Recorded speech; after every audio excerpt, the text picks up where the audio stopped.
হ্যাঁ দেখো, আজ আজকে ক্লাসটা হবে প্রেজেন্ট পারফেক্ট কন্টিনিউয়াস টেন্স নিয়ে। ঠিক আছে, প্রেজেন্ট পারফেক্ট কন্টিনিউয়াস টেন্স, তো যার বাংলা মানে হচ্ছে পুরাঘটিত বর্তমান, পুরাঘটিত ঘটমান বর্তমান। ঠিক আছে, তাহলে পুরাঘটিত ঘটমান বর্তমান বা প্রেজেন্ট পারফেক্ট কন্টিনিউয়াস টেন্সটা কাকে বলবো, কয়েকটা এক্সাম্পল এখানে দেওয়া হয়েছে।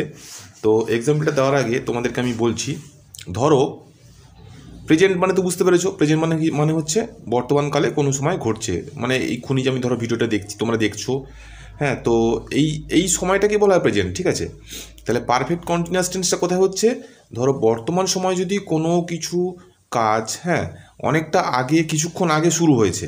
ঠিক আছে, কিছুক্ষণ আগে শুরু হয়েছে এবং এখনও চলছে, এবং কখন শেষ হবে তোমরা সেটা জানো না, কিছুক্ষণ পরে হতে পারে, আবার অনেকক্ষণ সময়ও লাগতে পারে।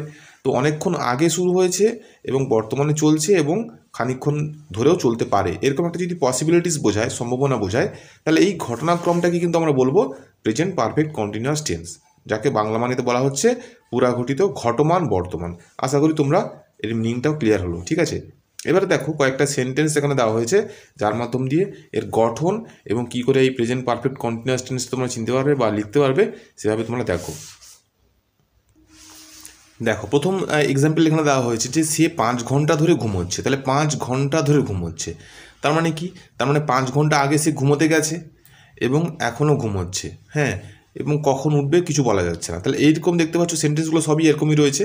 তাহলে সে 5 ঘন্টা ধরে ঘুমোচ্ছে, তাহলে এরকম আমরা ট্রান্সলেশন কীভাবে করব, দেখো সে ইংরেজি হচ্ছে হি, হির পরে বলা হয়েছে হ্যাজ বিন, তারপরে স্লিপিং, তারপরে ফর 5 আওয়ার্স। ঠিক আছে, তাহলে কী দাঁড়ালো, যে হি হ্যাজ বিন, তাহলে হির পরে হ্যাজ বসছে, আমরা পারফেক্ট টেন্সের ক্ষেত্রে আলোচনা করেছি সাবজেক্টের পরে হ্যাজ কিংবা হ্যাভ বসে। ঠিক আছে, কিন্তু এখানে তোমরা দেখো, এখানেও কিন্তু হ্যাজ বসছে বা হ্যাভ বসছে, প্রয়োজন অনুসারে হ্যাভও বসছে। ঠিক আছে, কিন্তু ওই হ্যাজের পরে আবার একটা বিন বসবে, এই যে বিন, BEEN, বিন। তাহলে এটা কখন বসবে, যখন প্রেজেন্ট পারফেক্ট কন্টিনিউয়াস টেন্স ঘটবে। ঠিক আছে, তাহলে বিন বসলো। এরপরে যে মূল ভার্ব থাকবে, আমরা পারফেক্ট টেন্সের ক্ষেত্রে শিখেছিলাম মূল ভার্বের V3 ফর্ম হয়, তাই তো। তো তোমরা আগের ভিডিওতে দেখে নিও, যারা যারা দেখোনি প্রেজেন্ট পারফেক্ট টেন্সটা তোমরা অবশ্যই দেখে নিও, দিলে এটা আরও ভালো করে বুঝতে পারবে। তো সেক্ষেত্রে এই মূল ভার্বের V3 ফর্ম ছিল, কিন্তু এখানে মূল ভার্বের সঙ্গে ING যোগ হয়ে গেছে, ING। তাহলে ডিফারেন্স হচ্ছে এইটাই, যে ওখানে হচ্ছে বিন ছিল না, এখানে বিন হয়েছে, আর ওখানে V3 ছিল, এখানে হচ্ছে ING যুক্ত ফর্ম হয়েছে। ঠিক আছে, দেখো তাহলে হি has been sleeping for 5 hours, hours মানে হচ্ছে ঘন্টা। ঠিক আছে, তাহলে এবারে ফর, এখানে যে ফর আছে আর এখানে সিন্স বলে আছে, দুটোর মধ্যে পার্থক্য কী সেটা একটু পরে আসছি, তোমরা ভালো করে দেখো ভিডিওটা। তারপরে দেখো, তাহলে গত 3 দিন ধরে বৃষ্টি পড়ছে, তাহলে গত 3 দিন ধরে বৃষ্টি পড়ছে, এই সেন্টেন্সটা এভাবে শুরু করা হয়েছে যে ইট has been raining for the last 3 days. ঠিক আছে, লাস্ট 3 ডেজ, তাহলে একইভাবে ইট ব্যবহার করা হয়েছে সেন্টেন্সটা শুরু করতে গিয়ে। তাহলে ইটের ব্যবহার নিয়ে কিন্তু আমরা একটা আলাদা রকম ভিডিও করব, তোমরা দেখে নিও যে ইটটা কোথায় ব্যবহার করা হয়, কেন ব্যবহার করা হয়। ঠিক আছে, তারপরে দেখো 1996 সাল থেকে তিনি বইখানি লিখছেন। তাহলে দেখো এখানে এখানে কিন্তু একটু আলাদা রকম করা হয়েছে এই লাস্টেরগুলোর ক্ষেত্রে, অর্থাৎ ফর যেখানে লাগানো হয়েছে এখানে কিন্তু আর কোনো ফর লাগানো হয়নি। কারণ কি, দেখো বলছে সেন্টেন্সটা দেখো, হি has been reading the book since 1996।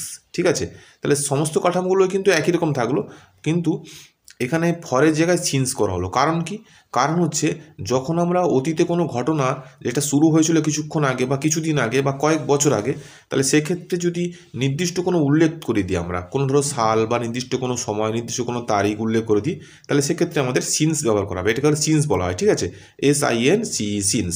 তাহলে সেই সময়ের আগে কিন্তু আমরা সিন্স ব্যবহার করব। যদি নির্দিষ্ট করে কিছু না বোঝানো হয়, যদি একটা এককালীন কিছু বুঝিয়ে দেওয়া হয়, যেমন ধরো আওয়ার্স, 5 আওয়ার্স 5 ঘন্টা, 3 ডেজ, 3 ইয়ার্স, 3 মান্থস, এরকম যদি বলা হয়, তাহলে কিন্তু আমাদের সেখানে ফর হবে। ঠিক আছে, যদি নির্দিষ্ট করে কোনো তারিখ বা দিন বা সাল উল্লেখ করে দেওয়া হয়, সেক্ষেত্রে আমাদের সিন্স বসাবো, বাকিগুলোর ক্ষেত্রে কিন্তু গঠন কাঠামো একই থাকবে। আশা করি তোমরা বুঝতে পারলে। তারপরে দেখো, কয়েক বছর যাবৎ পুলটি নির্মিত হচ্ছে। নির্মিত হওয়া ইংরেজি কি, বিল্ড, বিল্ড মানে নির্মিত হওয়া, তাহলে বিল্ড থেকে হচ্ছে বিল্ডিং, তাহলে দে হ্যাভ বিন, তাহলে কয়েক বছর যাবৎ পুলটি নির্মিত হচ্ছে, তাহলে they have been building the bridge for several years. তাহলে এখানে দে করা হলো কেন, দে মানে তো তারা, তাই না? কিন্তু দেখো নির্মিত হচ্ছে, পুলটি তো আর একা একা নির্মিত হয়ে যায় না, তাই না? তাহলে পুলটি তো কেউ না কেউ বানায়, এবং পুল যেহেতু অনেক বড়, সেটা তো নিশ্চয়ই একা কেউ বানাতে পারে না, তাই না? তাহলে একাধিক লোক বানাবে সেখানে, তাহলে একাধিক লোক যেহেতু বানাবে, তাহলে সেক্ষেত্রে আমাদের কিন্তু দে ব্যবহার করা হচ্ছে, তার মানে দে মানে হচ্ছে তারা, তাই না? এবং দের পরে অবশ্যই হ্যাভ বসে, তাহলে they have been building the bridge for several years. Several years মানে হচ্ছে, সেভারেল মানে কয়েক বছর, সেভারেল মানে অনেক অনেক ঘটনাকে, মানে অনেক কিছুকে একসঙ্গে বোঝায়, তাহলে সেভারেল ইয়ার্স মানে হচ্ছে কয়েক বছর। তারপরে দেখো রমেশবাবু 2 সপ্তাহ ধরে জ্বরে ভুগছেন, তাহলে রমেশবাবু বলা হয়েছে, তাহলে have been suffering from fever for a fortnight, তাহলে 2 সপ্তাহকে একসঙ্গে বলা হয় ফোর্টনাইট, ঠিক আছে? তো হ্যাভ বিন সাফারিং, তাহলে এই হ্যাভ বিন সাফারিংটা হচ্ছে ভোগা, কিসে ভোগা? যেটা থাকবে সেই ফর্মের পরে কিন্তু সেটা বসবে, এখানে জ্বর লেখা হয়েছে তাই ফিভার বসছে, যদি অন্য কোনো অসুখ হতো তাহলে এখানে এই ফর্মের পরে কিন্তু ফিভারের জায়গায় অন্য কিছু হয়ে যেত, ঠিক আছে? তাহলে Rambabu has been suffering from fever for a fortnight. আবার দেখো, আমি প্রায় 2 ঘন্টা ধরে আপনার জন্য অপেক্ষা করছি, তাহলে একইভাবে I have been waiting for you for almost 2 hours, ঠিক আছে? অলমোস্ট মানে কেন? কারণ হচ্ছে প্রায় বলা হয়েছে এখানে, অলমোস্ট কথার অর্থ হচ্ছে প্রায়, তাহলে অলমোস্ট 2 আওয়ার্স। আমি গত 5 বছর ধরে এই যাবৎ এই অফিসে কাজ করছি, তাহলে I have bin serving, serving মানে হচ্ছে কাজ করা, ঠিক আছে? This office for the last 5 years, ঠিক আছে? তাহলে আশা করি তোমরা বুঝতে পারলে। একইভাবে দেখো, গত মার্চ মাস থেকে রথিনবাবু এই স্কুলে শিক্ষকতা করছেন, তাহলে রথিনবাবু সাবজেক্ট হচ্ছে রথিনবাবু, রথিনবাবু যেহেতু সিঙ্গুলার ফর্ম, তাহলে তারপরে হ্যাজ বসছে, হ্যাজের পরে নিয়ম অনুযায়ী প্রেজেন্ট পারফেক্ট কন্টিনিউয়াস টেন্স অনুযায়ী এখানে বিন বসবে, তাই বিন বসছে।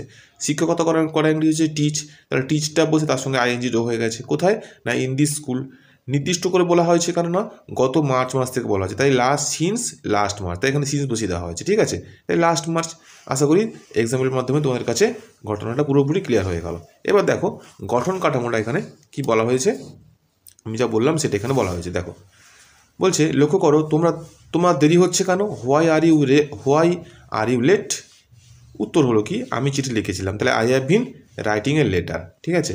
কি বলেছে দেখো নোটে, 1 নম্বর হচ্ছে অতীতে শুরু হয়েছে অথচ এখনও চলছে এমন কোনো ক্রিয়া বা অ্যাকশন বোঝাবার জন্য ভার্বকে প্রেজেন্ট পারফেক্ট কন্টিনিউয়াস টেন্সে ব্যবহার করতে হয়।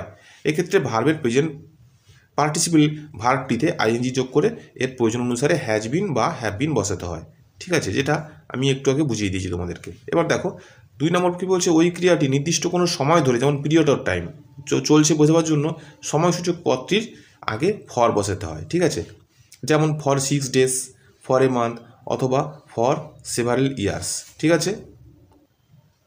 কিন্তু দেখো অতীতকালের কোনো বিশেষ বা নির্দিষ্ট সময় থেকে শুরু হয়ে, যেটাকে পয়েন্ট অফ টাইম বলা হচ্ছে, নির্দিষ্ট সময়, ঠিক আছে? যেটা আগে বললাম, বর্তমান কাল পর্যন্ত কাজটি চলছে বোঝাতে হলে ওই নির্দিষ্ট দিন বা বছর বা সময়সূচক শব্দের আগে সিন্স বসাতে হয়। যেমন হচ্ছে it has been raining since yesterday, ঠিক আছে? He has been suffering from fever since last Sunday, তাহলে I have been waiting for you since 10 in the morning, তাহলে এখানে 10 নির্দিষ্ট করে বলে দেওয়া হয়েছে, এখানে লাস্ট সানডে নির্দিষ্ট করে বলে দেওয়া হয়েছে, এখানে ইয়েস্টারডে নির্দিষ্ট করে বলে দেওয়া হয়েছে, যার কারণে কিন্তু এখানে সিন্স ব্যবহার করা হয়েছে, ঠিক আছে?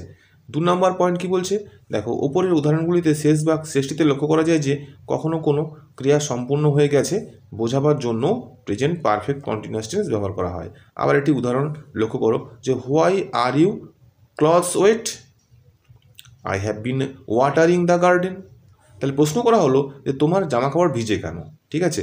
উত্তর এলো, আমি বাগানে জল দিচ্ছিলাম, এই কারণে জামা কাপড় ভিজে। বাগানে জল দেওয়ার ক্রিয়াটি সম্পন্ন হয়েছে, এখন আর চলছে না, তবুও প্রেজেন্ট পারফেক্ট কন্টিনিউয়াস টেন্স ব্যবহার করা হয়েছে। আশা করি তোমরা এই বই থেকে যে টেন্সের যে প্রেজেন্ট টেন্সের যে প্রেজেন্ট পারফেক্ট কন্টিনিউয়াস টেন্সের যে ভিডিওটা আজকে তোমরা বুঝতে পারলে। এবার কার কেমন লাগলো এই যে আজকের যে ক্লাসটা, তোমরা সবাই কিন্তু কমেন্টে জানিও, ঠিক আছে? পরের ভিডিওতে নেক্সট যে অধ্যায়টা রয়েছে সেটা নিয়ে কিন্তু নির্দিষ্ট টাইমে তোমাদের সঙ্গে আবার দেখা হচ্ছে, ঠিক আছে? ততক্ষণের জন্য সবাইকে টাটা।